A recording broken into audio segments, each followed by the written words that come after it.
Integrative oncology. ये नाम बिल्कुल एकदम नया है मेरे लिए भी। तो थोड़ा सिंपल भाषा में समझाओगे सर ये क्या है और कैसे इलाज करते हैं? कि जितने भी टाइप्स ऑफ मेडिसिन हैं सारों को इंटीग्रेट करो और पेशेंट को जिस चीज़ की ज़रूरत है वो ही उसको दो। क्योंकि फॉर एग्जांपल होता क्या है कि जब कैंसर डायग्नोस होता है, किसी को अगर कैंसर हो जाए मान लो, तो उसके लिए सिर्फ कीमोथेरेपी एकमात्र ऑप्शन होता है क्या? कुछ कुछ पेशेंट्स होते हैं जिन लोगों को हम लोग ऑन पेपर लिख देते हैं नॉट फिट फॉर कीमोथेरेपी, या फिर कुछ ऐसे भी पेशेंट्स होते हैं जो डर के मारे उनको लेना ही नहीं है। उन लोगों को हम इंटीग्रेटिव ऑन्कोलॉजी ऑफर कर सकते हैं, इंटीग्रेटिव ट्रीटमेंट्स। और सबसे बेस्ट फूड कौन सा होता है डाइट के अंदर, मतलब अगर ये खाएंगे तो कैंसर ठीक रहेगा? जो हम लोग रोज़मर्रा का घर में बना के खाते हैं, ठीक है, वो खाओ। सैलड्स इंक्लूड करो, प्रोसेस्ड फूड कम करो, जंक फूड बंद करो। सर जब कैंसर होता है तो पेशेंट डिसाइड कर सकता है कि मुझे किस तरह का ट्रीटमेंट चाहिए? अब अगर आप कुछ कंट्रीज़ में जाओ, जैसे मलेशिया हो गया, यूएस हो गया, तो यहाँ पर गवर्नमेंट डिसाइड करता है। यहाँ पर तो लोग बाबा के पास भी चले जाते हैं।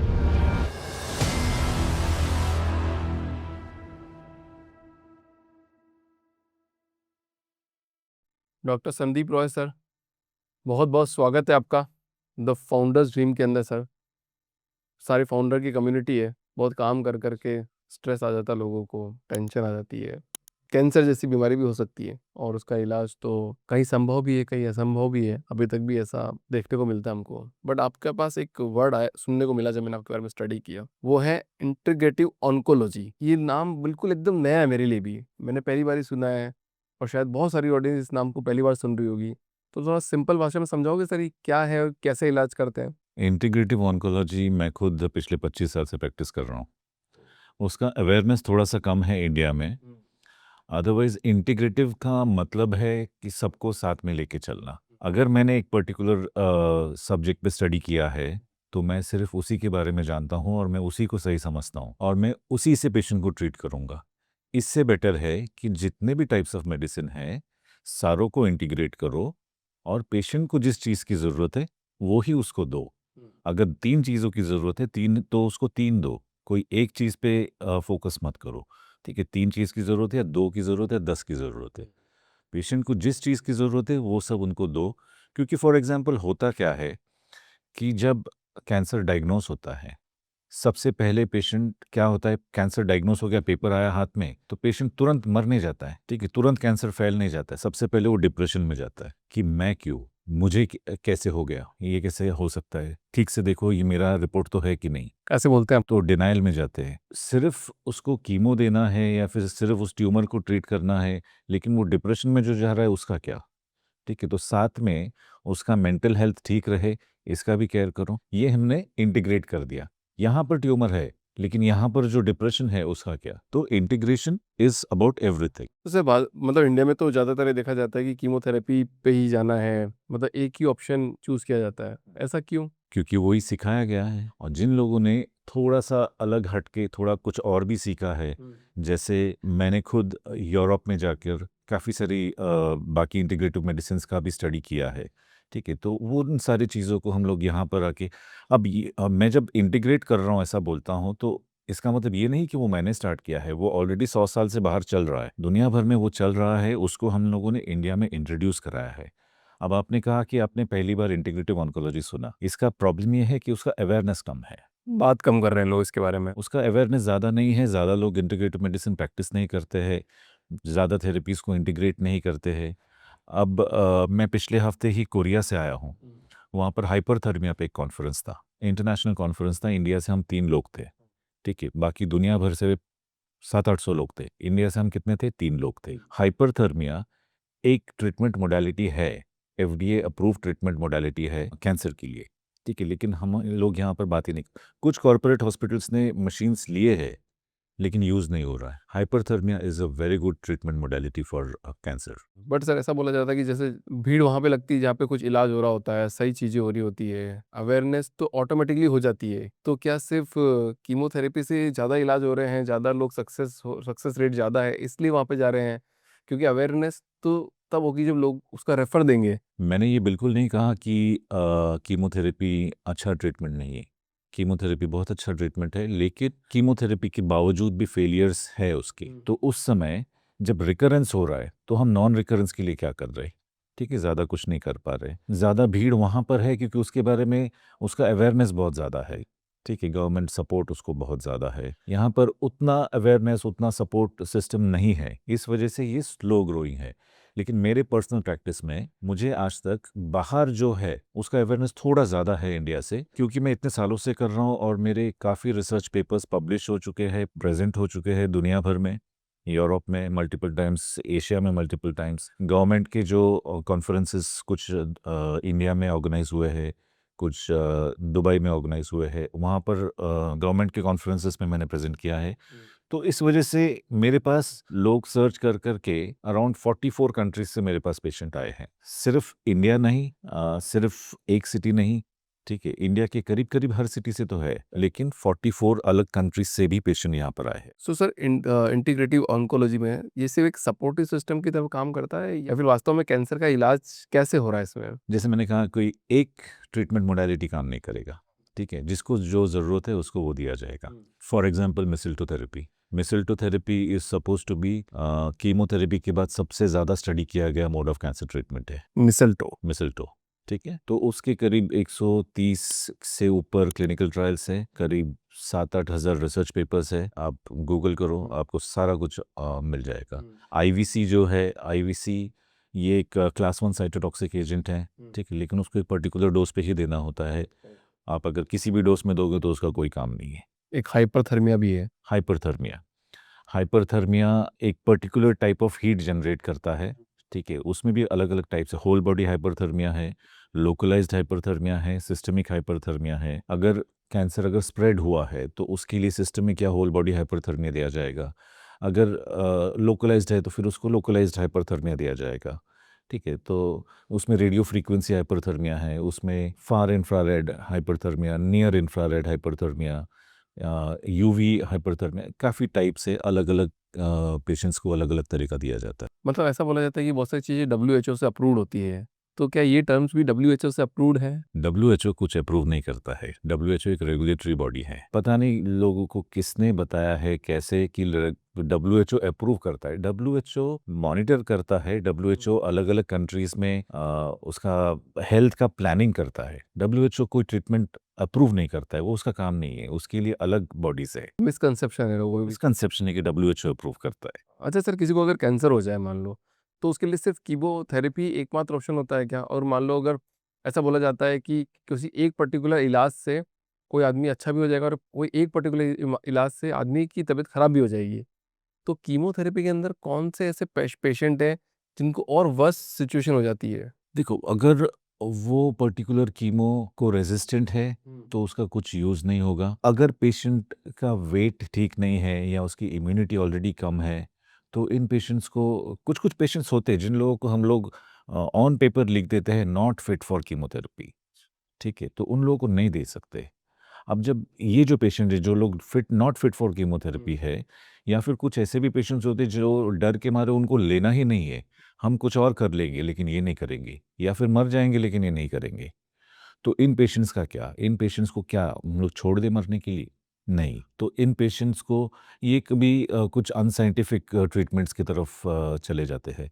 तो उन पेशेंट्स को जिनको कीमो नहीं नहीं चाहिए, उन लोगों को हम इंटीग्रेटिव ऑन्कोलॉजी ऑफ़र कर सकते हैं, इंटीग्रेटिव ट्रीटमेंट्स। जैसे नॉट फिट फॉर कीमो, तो ये किस टाइप के लोग होते हैं सर ये? जैसे मैंने बताया कि उनका वेट बहुत कम रहता है, उनका इम्यूनिटी बहुत कम रहता है, उनका डब्ल्यूबीसीज़ ऑलरेडी बहुत कम है, इन लोगों को नहीं दे सकते हैं। और कीमो लेने के बाद भी इम्यूनिटी कमज़ोर होती है? इम्यूनिटी कमज़ोर होती है, मतलब कुछ कीमोज़ में पेशेंट का डब्ल्यूबीसी बहुत लो हो जाएगा। डब्ल्यूबीसी अगर लो हो गया तो फिर उसकी इम्यूनिटी ऑलरेडी कम हो गई, ठीक है? तो वो लोग ससेप्टेबल रहते हैं बहुत सारे इन्फेक्शंस के लिए, तो उनको आइसोलेट करके रखना पड़ता है कभी, या फिर डब्ल्यूबीसीज़ बढ़ाने के इंजेक्शंस अलग से देने पड़ते हैं। कि तो इंडिया में मतलब सर एक है ना, मतलब बिना जेनेटिक के भी एक होती है बायोमार्कर टेस्टिंग, तो ये मतलब इंसान को दे दी जाती है, तो क्या एथिकल है या नहीं एथिकल है ये? एथिकल तो है, ठीक है? लेकिन कुछ टेस्ट है जो अगर हम लोग कर ले पहले से, और उसके बेस पे अगर हम लोग अपना प्रिस्क्रिप्शन बनाएँ तो वो ज़्यादा हेल्पफुल हो सकता है। लेकिन कुछ टेस्ट्स है जो अभी-अभी इंडिया में स्टार्ट हुए हैं। कुछ हम लोग पेशेंट्स के सैंपल्स, ब्लड सैंपल्स ग्रीस या मलेशिया भेजते हैं। वो काफ़ी एक्सपेंसिव टेस्ट होते हैं। लेकिन उसमें हम लोगों को बहुत बहुत सारा आइडिया आ जाता है। एक टेस्ट अगर मान लो कि 2.5-3 लाख रुपए का एक ब्लड टेस्ट अगर होता है तो वो हम इंडिया में बहुत महंगा है, वो हम लोग हर किसी को नहीं प्रिस्क्राइब कर सकते। सर कोई स्टोरी शेयर करना चाहोगे मतलब जहाँ पे इंटीग्रेटिव मेथड से कोई पेशेंट बहुत एकदम रिकवर हो गया हो? मेरा एक पेशेंट है लखनऊ का, तो वो जब आया था उसको टर्मिनल स्टेज का कैंसर था। मैं इस टर्मिनल स्टेज कैंसर जो पूरी तरह से ठीक हो गए हैं ये नेक्स्ट टू इम्पॉसिबल है। जो लास्ट स्टेज के कैंसर्स रहते हैं वो कंट्रोलेबल है, लास्ट स्टेज की? कंट्रोल कर सकते हैं कि पेशेंट बीमारी के साथ जी रहा है। अब मान लो किसी को डायबिटीज़ है तो वो डायबिटीज़ उसका लाइफ लॉन्ग ठीक नहीं होगा, वो मेडिसिन लेगा, कंट्रोल में रखेगा।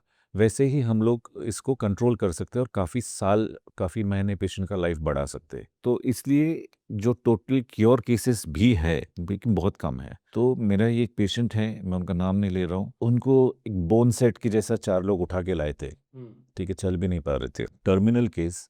उनको बोला हुआ था कि हार्डली 1 महीना 1.5 महीना। अब मेरे ख्याल से 8 साल तो हो गए, मैंने उसका ट्रीटमेंट भी बंद कर दिया है। मेरा विजिटिंग कार्ड बन के घूम रहा है उस सिटी में कि जहाँ भी दिखता है लोगों को मेरा नाम नंबर फॉरवर्ड कर देता है।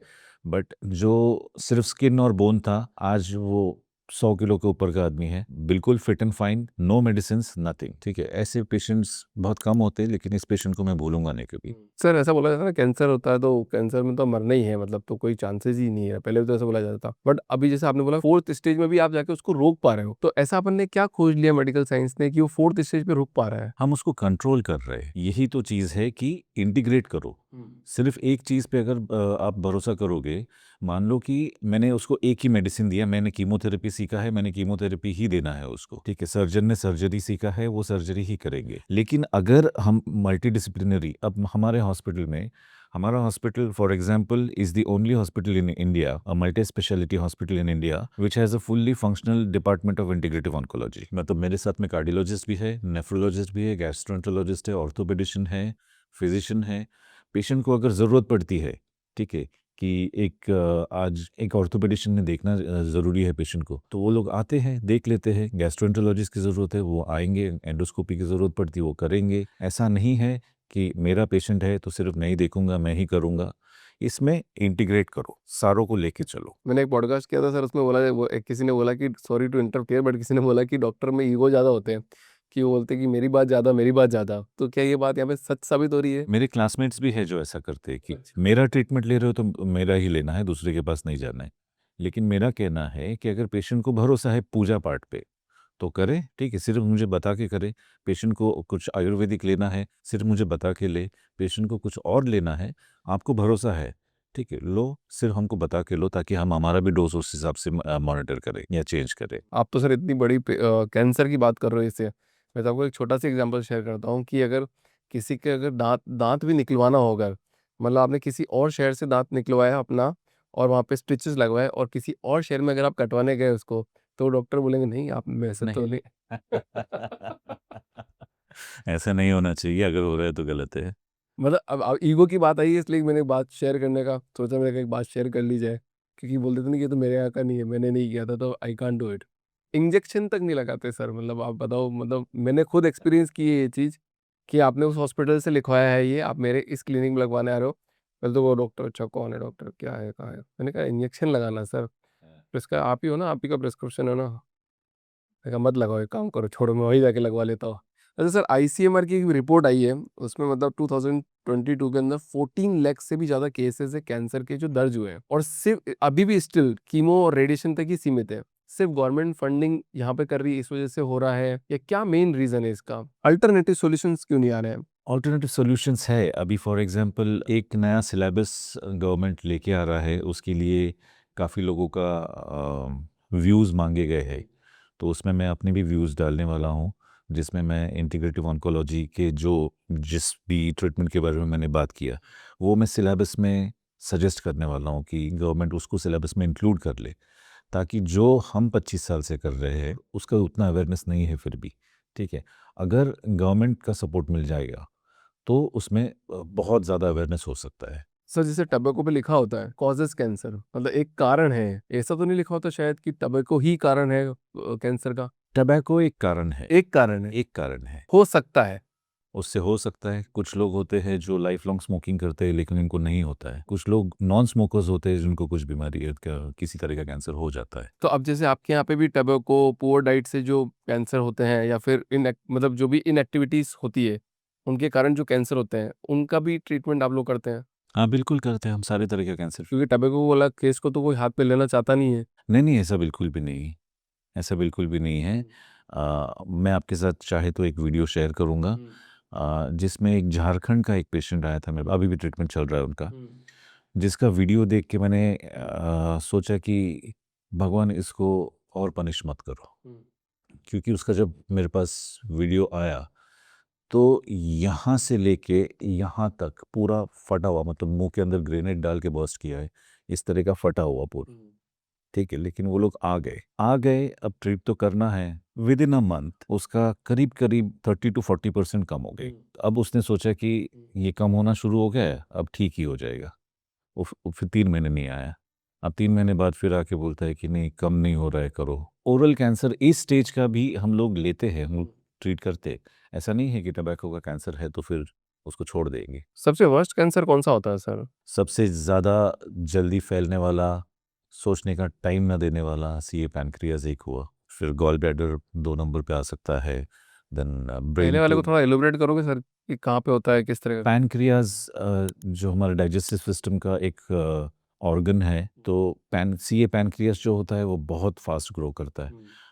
अनफॉर्चुनेटली ये जो इंटरनल कैंसर्स होते हैं, ओरल कैंसर बहुत जल्दी पकड़ा जाता है क्योंकि रोज़ खाना खाते वक्त ही दर्द होता है, तो हम अल्सर है, डॉक्टर के पास जाते हैं। लेकिन ये जो अंदर के है, इनका कोई तकलीफ नहीं होता है। कैंसर का सबसे बड़ा सिम्पटम है कि उसका कोई सिम्पटम नहीं होता है, इसलिए वो एंड स्टेजेस में ज़्यादा पता चलता है। अच्छा ठीक है, कैंसर का पता लगाने के लिए कोई से ब्लड टेस्ट करते रहना चाहिए टाइम टू टाइम पे? स्क्रीनिंग पर्टिकुलर एजेस में उसका पर्टिकुलर स्क्रीन करना चाहिए। मतलब कौन सा ब्लड टेस्ट कराएं जिससे ये पता रहेगा कि किसी एक ब्लड टेस्ट से सारे कैंसर्स का पता नहीं चलता है। कुछ कैंसर्स के लिए ट्यूमर मार्कर्स होते हैं, कुछ के लिए नहीं होते हैं। जब हेल्थ चेकअप के लिए लोग हॉस्पिटल्स में जाते हैं, तो बोलते हैं मेरा शुगर देखो, मेरा ईसीजी देखो। वो ये नहीं बोलते कि मेरा पेट स्कैन करो। पेट स्कैन एक तो महँगा टेस्ट है, ठीक है? और उतना महँगा सिर्फ़ मुझे कैंसर है कि नहीं इसके लिए कोई नहीं करता है। मतलब आज तक कोई ऐसी टेक्नोलॉजी बनी थी जैसे मान लो कोई एक पेशेंट गया और पता लगा ले कि अब कुछ होने वाला है, कोई सिम्टम नहीं, जैसे मान लो फर्स्ट स्टेज का सिम्टम नहीं है, कैंसर का सिम्टम नहीं है। नए ब्लड टेस्ट्स है जो शायद इंडिया में अभी नया-नया ही हुआ है, लेकिन जैसे मैंने बताया कि बाहर के कंट्रीज़ में हो रहे सर्कुलेटिंग ट्यूमर सेल्स काउंट करने की, लेकिन टेस्ट्स महँगे हैं, ठीक है? सीटीसीज़ अगर आप कैलकुलेट कर लो तो किसी स्कैन में आने से पहले आपको वो ब्लड में पता लगाया जा सकता है। पता चल सकता है। अच्छा, कैंसर कौन से एज में सर सबसे ज्यादा क्यूरेबल है, मतलब 40 के पहले या 40 के बाद? कैंसर कौन से एज में बोलने से ज़्यादा कि कौन से स्टेज में ज़्यादा क्यूरेबल है, बट आपने तो बताया ना सर, फोर्थ स्टेज में भी आप उसको कंट्रोल कर रहे हो। कंट्रोल कर सकते हैं। Curable, this is different thing. Cure cure है, देखो क्योर मैं तो कहूँगा कि कैंसर ट्रीटमेंट ये वर्ड इल्लीगल होना चाहिए क्योंकि कैंसर ट्रीट ज़्यादातर केसेस में नहीं होता है। कैंसर मैनेज कर सकते हो कि कैंसर मैनेज कर सकते हैं, कैंसर मैनेजमेंट ऐसा बोलो। कैंसर ट्रीटमेंट मत बोलो, कैंसर मैनेजमेंट बोलो। मान लो किसी को स्टेज 1 एंड 2 है, तो फिर उस स्टेज में वो पूरी तरह से ठीक हो सकता है। लेकिन उस स्टेज में कम लोगों का डायग्नोस होता है। और अगर भी मान लो कि सर्जरी हो गया, ठीक है, फर्स्ट स्टेजेस में, सेकंड स्टेजेस में हमने डायग्नोस कर लिया और सर्जरी किया। पेशेंट सोचता है कि मेरा ट्रीटमेंट हो गया, जबकि मैं कहूँगा वो तो 5-10% ही है ट्रीटमेंट का, उसके बाद तो दुनिया देखना बाकी है। कैंसर का ट्रीटमेंट के लिए ऑफ कोर्स खर्चा है, लेकिन मेरे पास अगर बहुत ज़्यादा पैसा है, तो फिर मैं ठीक हो जाऊँगा, ऐसा भी तो नहीं है। नहीं तो फिर बहुत सारे अमीर लोग हैं, स्टीव जॉब्स हैं, उनके पास पैसों की कमी थी, उनको सीए पैनक्रियास था, तो स्टीव जॉब्स भी गए। तो पैसा ट्रीटमेंट नहीं खरीद सकता है। एक यूएस में एक रिसर्च हुआ था काफ़ी साल पहले, जिसमें वो लोग ढूँढने की कोशिश कर रहे थे कि कैंसर क्यों होता है। मेरे ख्याल से करीब 10-12 साल उन्होंने वो रिसर्च किया, वो पेपर पब्लिश हुआ है। 10-12 साल हज़ारों पेशेंट्स का डेटा लेके कंक्लूजन में उन लोगों ने लिखा cancer is caused due to bad luck, due to bad luck. Due to bad luck, और ये पेपर पब्लिश हुआ है। हाँ, नहीं मतलब ये ऐसा मेरे एक रिलेटिव को रूमेटॉइड अर्थराइटिस भी है, तो वो भी ऐसे लिखा हुआ है कि डॉक्टर बोलते हैं इट्स अ बैड लक। हाँ, ऑटो इम्यून डिज़ीज़ है तो बैड लक है, वो किसी को भी हो सकता मतलब किसी चीज़ के, मतलब कुछ-कुछ चीज़ों का आंसर नहीं है अभी तक भी। और जैसे मान लो कि कोई जैसे डाइट कितना इम्पोर्टेंट रोल प्ले करती है कैंसर को क्योर करने, मतलब ट्रीटमेंट करने में? बहुत इम्पोर्टेंट रोल प्ले करता है। अभी फॉर एग्ज़ाम्पल मान लो कि किसी को सीए इसोफेगस है, ड्रिंकिंग, स्मोकिंग इसकी वजह से उसको हुआ है।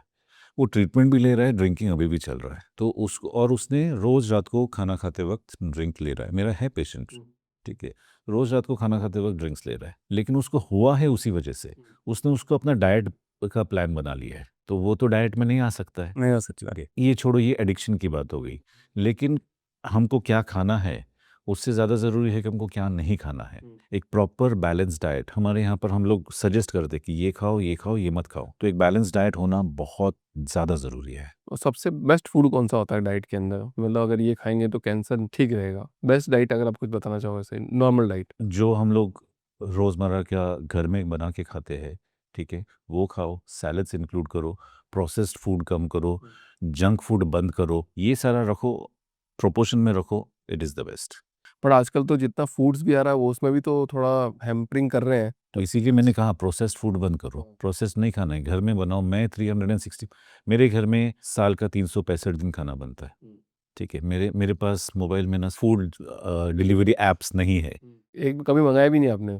मुझे आता भी नहीं है, तो अगर मुझे रेस्टोरेंट में खाना खाने जाते हो आप बाहर? हाँ, हाँ, हाँ, साल में 10 बार जाता हूँ मैं। तो वहाँ जाना चाहिए, रेस्टोरेंट में खाना खाना चाहिए। साल में 10 बार जा सकते हो, ठीक है, तो हफ्ते में 3 बार मत जाओ, साल में 10 बार ज़रूर जा सकते हो, पर हफ्ते में 3 बार मत जाओ। बिल्कुल मत जाओ। और डिलीवरी ऐप वाला क्यों आप मना कर रहे हैं कि डिलीवरी ऐप से फूड नहीं मंगाना चाहिए? वो भी तो एक रेस्टोरेंट ही प्रोसेस्ड फूड है, जंक फूड है, बर्गर्स मंगा रहे लोग, ठीक है, बच्चा इतना सा है, इतना मोटा प्रोसेस्ड फूड का बर्गर मंगा रहा है, it is not good for his health. Obese होते जा रहे हैं, ओबेसिटी रिलेटेड बीमारियां हो रही है।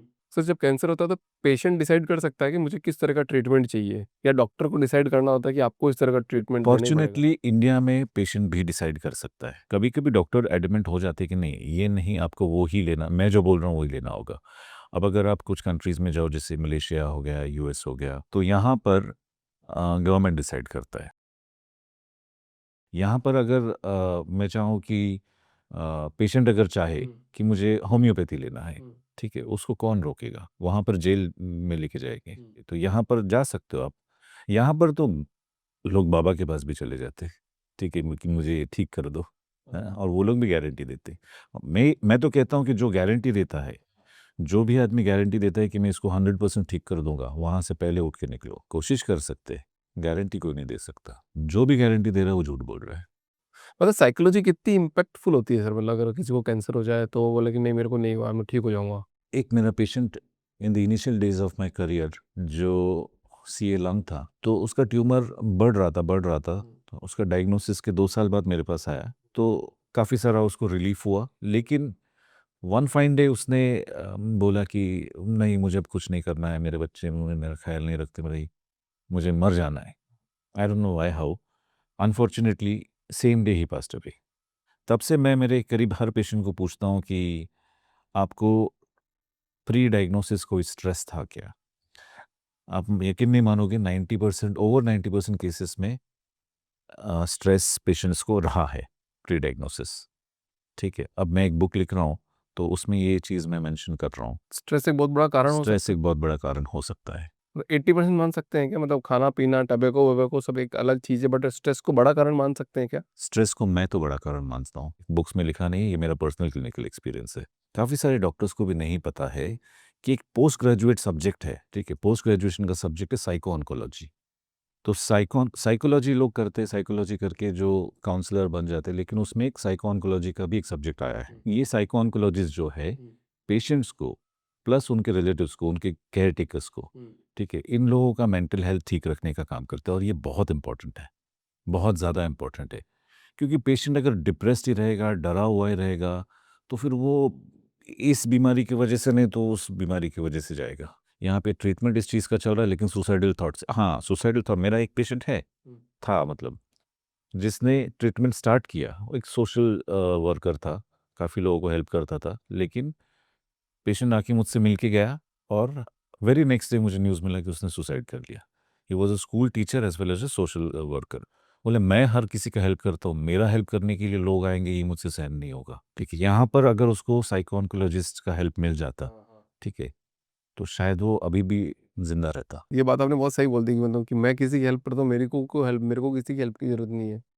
ये एक बहुत बड़ा स्टेटमेंट है सर, मतलब लोग मतलब इतने रिजिड हो जाते हैं अपने माइंडसेट में कि नहीं, मैं मेरा हाथ तो हाथ में से ऐसे रहना चाहिए, या हमेशा ऐसे रहना चाहिए। एक रिलक्टेंट माइंडसेट के साथ काम करते हैं ज़िंदगी भर और उससे स्ट्रेस डेवलप हो जाता है। तो सुसाइडल टेंडेंसी है, एक तो ये कॉज़ होगी भई मेरे को नहीं चाहिए हेल्प। तो क्या जब किसी को कैंसर होता है तो उसको भी सुसाइडल टेंडेंसी बनने लग जाती है कि यार छोड़ दो, मेरे को तो नहीं रहना है? ये मैंने एक एग्जांपल दिया है। मैं मेरे पेशेंट्स को साइकोलॉजिस्ट को दिखाता हूँ कि काफ़ी सारे मुझे क्यों हुआ? मैंने ऐसा क्या किया लाइफ में कि मुझे कैंसर हो गया? मैंने कुछ नहीं किया, रिपोर्ट्स गलत है, एक्सेप्ट नहीं करते, डिनायल मोड में चले जाते हैं। तो ऐसे पेशेंट्स को इसकी बहुत ज़रूरत होती है, नहीं तो सुसाइड्स हो सकते हैं। एक बहुत फेमस पुलिस कमिश्नर थे, जिनको कैंसर था, उन्होंने भी सुसाइड किया, आपको पता होगा। एक डॉक्टर से एक बार मुलाकात हुई तो डॉक्टर ने बोला कि 2 अलग बातें रखूँगा मैं, उसमें अगर आप अपना पर्सपेक्टिव रखें बताना मुझे, कि एक फीमेल को जब तक पीरियड्स आते हैं, तब तक उसको हार्ट अटैक नहीं आता, ऐसा उन्होंने बोला। और उन्होंने बोला कि आप एक भी केस उठा के बताओ कि जिनको पीरियड्स है और आपको कोई जैसे अर्थराइटिस की बीमारी है या फिर आप कोई टैबलेट ले रहे हो या फिर कुछ कर रहे हो, तो आपको हार्ट अटैक नहीं आएगा, आने की संभावना बिल्कुल ज़ीरो है। अब बताओ कि जो कैंसर वाली बीमारी है वो फीमेल में ज़्यादा होती है, मेल में ज़्यादा होती है सर? 3 तरह के कैंसर्स मैं बोलूँगा। एक होता है जो दोनों में हो सकता है, हुँ। ठीक है? सीए पैनक्रियाज़ हुआ, ये दोनों में हो सकता है। सीए ओवरी हुआ, ये फीमेल्स में ही होगा, ठीक है? ओवरी मेल्स में तो है नहीं, तो उनको कहाँ से होगा? सीए प्रोस्टेट है, ये मेल को ही होगा, फीमेल्स में प्रोस्टेट है नहीं, तो उनको कहाँ से होगा? सीए ब्रेस्ट है, ये दोनों को हो सकता है, ठीक है? ब्रेस्ट कैंसर मेल्स में भी होता है, फीमेल्स में भी होता है, ठीक है? फीमेल्स में ज़्यादा होता है, मेल्स में कम है। बट फिर भी ऐसी कोई स्टडी आई कि जिसमें मतलब मेल ज़्यादा इफ़ेक्टेड है कैंसर से या फीमेल ज़्यादा इफ़ेक्टेड है कैंसर से? तीनों का अगर रेशियो भी ले लें तो? कोई ऐसी स्टडी है? अब मेरे ख़्याल से अगर मेरा पर्सनल आप पूछो प्रैक्टिस, तो फिर मेरे ख़्याल से फीमेल को थोड़ा ज़्यादा होता है। फीमेल में ज़्यादा कैंसर की संभावना है और हार्ट अटैक की संभावना अगर बात करें तो अगर आप तो एक जनरल टॉपिक अगर अब मुझे मेरे कार्डियोलॉजिस्ट से बात करना पड़ेगा। अच्छा ठीक है सर, बहुत बढ़िया। I wish you all the best sir.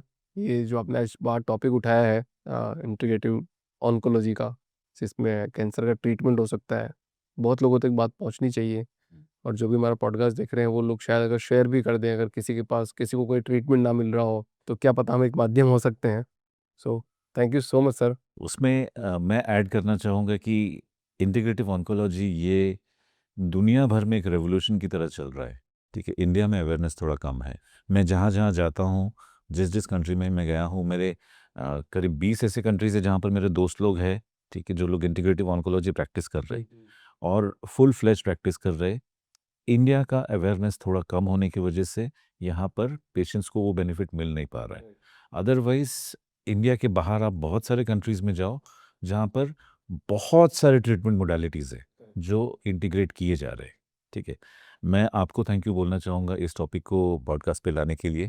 Thank you very much. इससे शायद किसी का लाइफ बच जाए। सो जितने भी लोग हैं जो इंटीग्रेटिव ऑन्कोलॉजी से ट्रीटमेंट करते हैं, अगर आपके पास ये पॉडकास्ट पहुंचाना तो प्लीज़ आप भी पॉडकास्ट में आइए ताकि इसकी एक मार्केट की अवेयरनेस हो सके और इस एक अच्छा मार्केट बन सके और ज़्यादा से ज़्यादा लोगों को हेल्प हो सके। तो thank you so much sir. Thank you very much.